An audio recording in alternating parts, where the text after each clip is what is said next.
Hey there, real gamers and gatekeepers. Have I ever shown you my big one? Boom! Now I have.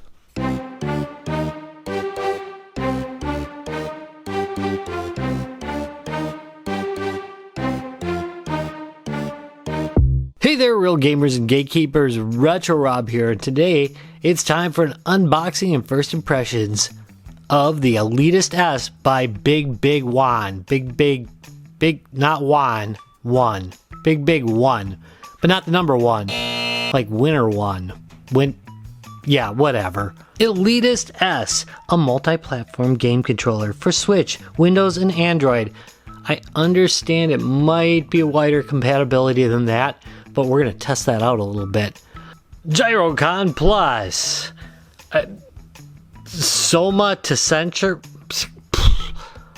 Soma sensory technology? Yeah, okay. Customizable back buttons. Now that's pretty cool. Next speed wireless technology. I'm guessing that indicates low latency connection. Let's look at the back. Play big, one big. One big. I'll get it right. Well, that didn't work out. How about that? Is that better? Better? Better? No. Bad. Ha! Got it. Switch. Support remote activation. I don't know what that means. I will say the controller looks pretty darn sweet though. That's pretty good looking. Ergonomic design. Adopt ergonomic L-shaped grips to provide a more natural hold than other models. That said, I do like the looks of these paddles on the back. These guys right here, that looks pretty cool. Gaming wireless performance, low energy consumption, and large capacity battery. That's good. More realistic gaming experience. I'll just let that one go. Additional buttons for advanced operations. I do like that. I'm a big fan of these little guys on the back. And I'm pretty excited because those look... mine are really thin on my Xbox controller. Hold on a second. Yeah, see, here's my Xbox controller. You see how thin these are? So these look a lot thicker, and I think that's a big deal. My wife actually did have one of these break off on her, and she's not particularly rough on them. So something like this, that looks more durable. Let's unbox this thing. Okay, try my new tool. Looks... Yep, it opened. Let's take a look.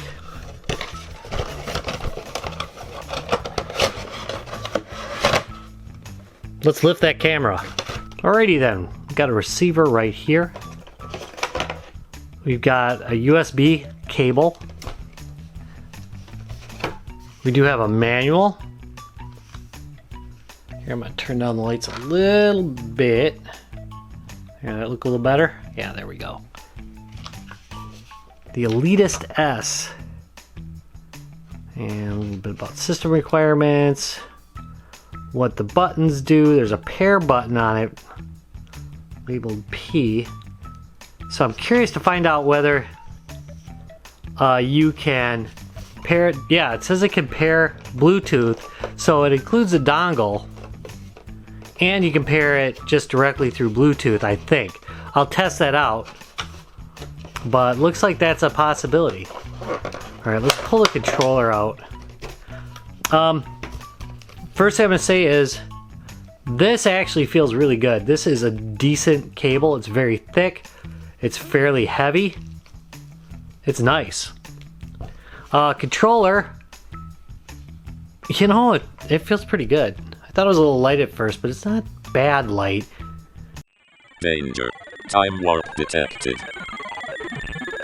Future Rob here with information from the future. That's way better than the original recording of this, so, you know, sorry for the time dilation, if it causes you any, but, yeah, I know more than I did, and I'm going to share it with you. Okay, 2 analog sticks. Yeah, I knew that in the first place. Rubberized top on them, and they feel pretty good. They have a slightly longer throw than the original Xbox controller does. Gives them a little bit more accuracy. I've definitely not had a hard time adjusting to that. D-pad has raised edges. Feels a lot like the Xbox one, to be honest. Not too mushy, not too stiff. It's really quite good. The A, B, X, and Y buttons, if you notice, they're labeled in Nintendo fashion. But if you look a little closer, printed, they've got it Xbox style. So if you like it the other way, you know, just choose which way you want to read it, I guess. These buttons are non-offensive. They're not amazing, but they're definitely usable, and they feel good when you're playing them. Nothing wrong with them at all. There's a home button that works on Android. There is a take a screenshot button that works on the PC. You've got start and select are here. This is the programming button. Quite useful, which I'll show you shortly. Looking at the front here, you've got the this actually indicates the connection, and I'll show you a little bit more about that, but you can see it's green right now, looking for its master. On the back, you've got two flippers, a right and a left. They are programmable. On the top, you got two triggers and two bumpers. And right here is where you connect it via USB if you'd like. And right there, that's the Bluetooth connection or the on-off switch. So there isn't one here. This is where your on-off switch is. All right, a little bit on programming.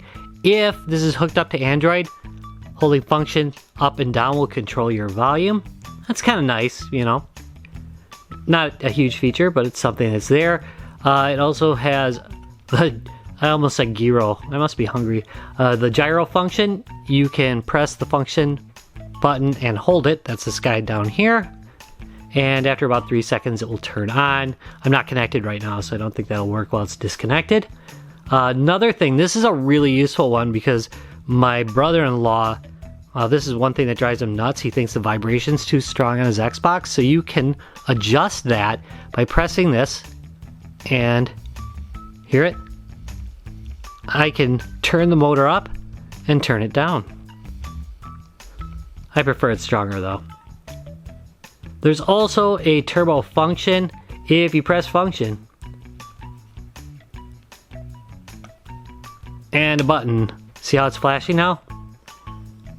That will activate it. And you can even adjust, if you do this, you can adjust how fast it will turbo. All right, so I guess I did program the turbo function.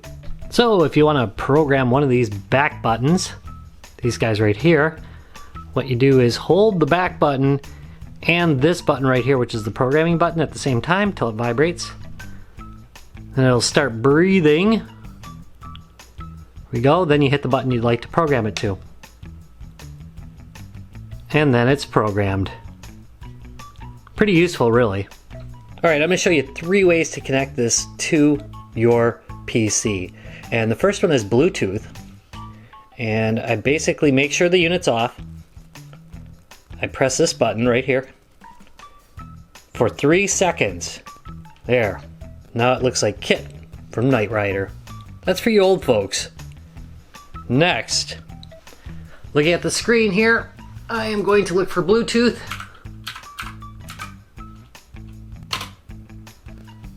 And I'm going to add a Bluetooth device. Bluetooth. And there's the Pro Controller. Connecting. Red light and 3 green lights. It's connected and will now work like an Xbox or PlayStation controller. Pretty easy. Alright folks, I am going to mention that I did have some problems after I got this controller paired through Bluetooth on my Alienware gaming rig. It just would not work for some reason. So I decided to give it another test on my Microsoft Surface. And as you can see, it's working just fine in game. So, for whatever reason, it was not working quite right with my Alienware, but it's fine here. So I'm going to say it probably just works fine, and I was having some kind of freak thing going on with my machine. Alright, I was actually able to get this going. The problem wasn't my OS. it would stop working whenever I opened Steam. So it's actually a Steam problem. Non-Steam games were working fine. Basically what I had to do is go into settings here and go into general controller settings. And I had to turn on, it actually recognizes the controller as a Switch Pro controller. So, I should probably get rid of that. I enabled generic gamepad configuration support, Switch Pro support, and that was basically it. And it just started working automatically. One thing to note is that I do have the beta enabled in Steam, so you might have to have the beta enabled to do that. I'm not 100% sure, so just note that I've got it in beta. A couple months from now it won't matter, that'll be part of the mainstream and it won't be beta, but try it first. If it's not, then turn on the beta. Alright, let's go on. I understand that Bluetooth does have some inherent delay, so you might want to use the dongle here. Oops. Back off. There we go. Alright, gonna plug this in.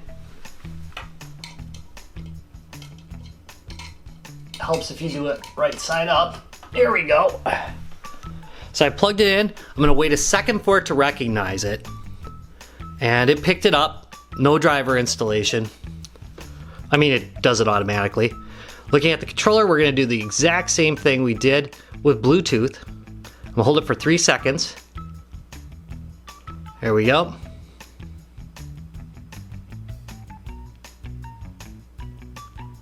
You can do it.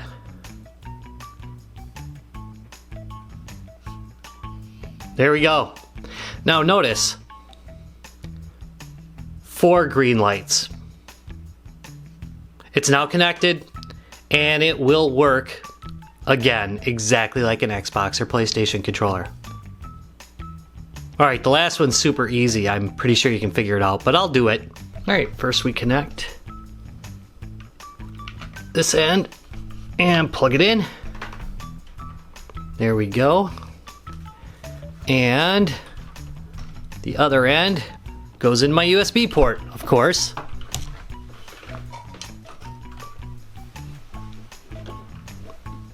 And you'll hear the bloop, bloop, bloop, bloop, and boom. It is now recognized as a controller. And I have tested it with a number of games, including I went as old as Black Ops and as new as Halo. And they've all worked flawlessly. Even did some indie titles. Okay, here I'm playing Destroy All Humans. I've got the wireless dongle in, and just showing that the controller works fine. I'm gonna scan this guy. Oops, wrong button. Yeah, I do. He's not dead, is he? No, he's alright. Oh! And I'm just gonna fly over here, but as you can see, everything works just great.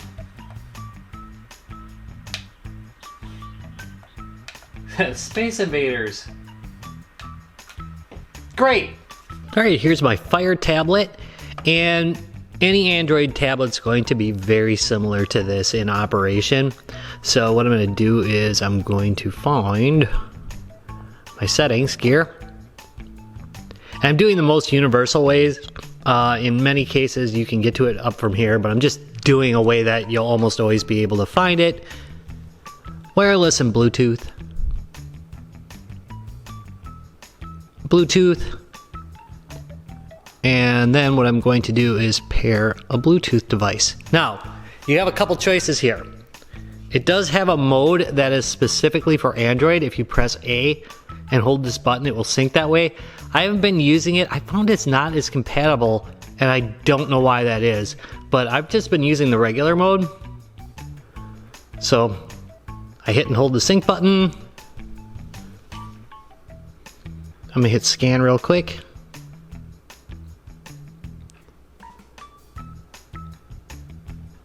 There it is. and it's connected. So you fancy some Minecraft? Well, this controller will work.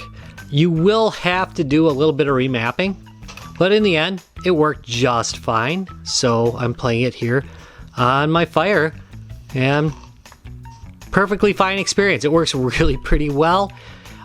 Worked with about, I don't know, 75 to 80% of other games I tried with it. The only one really notable that didn't work with it was Call of Duty.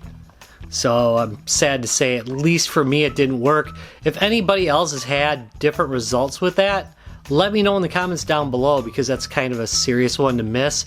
I have found that Call of Duty is very hit or miss though. So hard to say, but anyway, yeah, Android, it does work. Alright, so we got some instructions on how to connect this to the Switch. Note, if you want to use the cable, there's no programming at all required. I'm going to hold, there we go, until, there we go, now it's in seek mode, and that's the button I was holding. Same thing as all the others. 3 seconds. Okay, so now I need to go to the controller pairing interface. Is this it? Yep, there we go. Change grip order. And press left and right. There we go. Press A when you're ready. It's paired. Pretty cool. Alright, here we go with a little bit of Project Warlock. And I assume this goes this way, yep.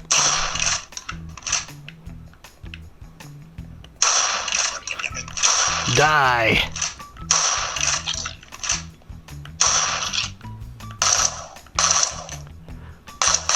And I would say that this works as well as the Switch's Pro Controller works. But plus I've got these bottom flippers as well. So I get basically the same thing as far as the feel of it anyway. Plus I get, there we go, the advantages of the programmability of this. Yeah, this is fine. Uh-oh. No problem though, it does feel great. Money. Nice.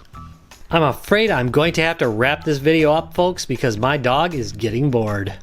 Final thoughts on the Elitist S controller by BigBig One. It is pretty darn great. As far as features goes, highly programmable. Has the extra flippers on the bottom, I like that. It's very well constructed, it feels great. Had no problems with the analog sticks, which is so often a problem on the budget side of the spectrum. It's heavy in the hands, but not too heavy in the hands, you know what I mean? It doesn't feel cheap, but it's not too heavy to carry either. It worked absolutely great in Windows. I had no problems whatsoever. I mentioned the one in the video, but that was actually on my side and I was able to correct it. It worked absolutely flawlessly on the Nintendo Switch, which is probably its main target audience, I would say. And it worked okay for Android. I was really kind of sad that it would not work in Call of Duty, which is one of the games it would be absolutely fabulous with, but it did work in pretty much everything else I threw at it. Android compatibility is always kind of a stickler with these, so I don't knock a lot of points off.